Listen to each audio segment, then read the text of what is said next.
Unang tinrabaho ng CIDG ang suspect na si Grace Bautista. Siya ang babaeng nakasuot ng salamin na nakaupo sa kaliwa. Hindi naman nakakalata. Maganda ang kwento niya yun. Kausap ng suspect ang complainant na nakiusap na ikubli ang kanyang mukha. Ikinasang ang traffic operation sa isang restaurant.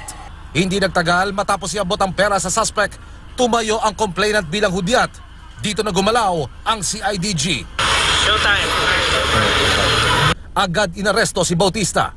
Sa reklamo, binigyan ng complainant ang suspect na mahigit 1 milyong pisong processing fee para mapaalis ang mga nag-a-apply ng trabaho sa Saudi Arabia. Pero wala raw nangyayari at hingi pa rin ito ng hingi ng pera. Hindi siya legitimate.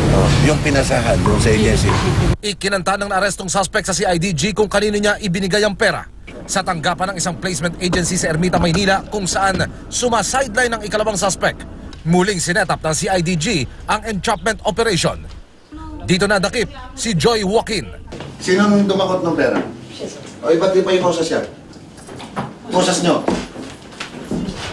Ayon sa CIDG, hindi lehitimong empleyado ng agency si Joaquin, kaya't hindi ito dapat nakikipagtransaksyon sa mga aplikante. Ito sa mahirap ako. Hindi ka na pwede hindi sasama ito.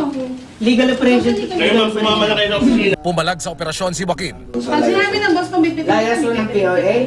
sayang. Malasaktan ka lang. Dito na napilitan ang babaeng pulis na bitbitin ang suspect. Ate, bibit-bitin ka talaga, manawala ka. Sandali. Ate, nasasabang ate. Hindi na ka pa eh. Sasama ka, ate. Nakikiusap na ako Sige, sa'yo. sumama ka. Ate, ka sumama ka. Sumama ka. Sama ka, ate.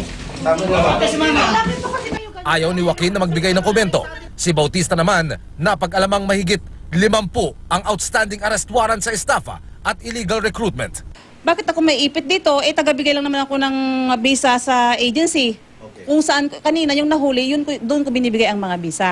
Pag sila pinangakuan na parang langit at lupa, na sila makakaalis kasi maganda ang future na pupuntahan doon.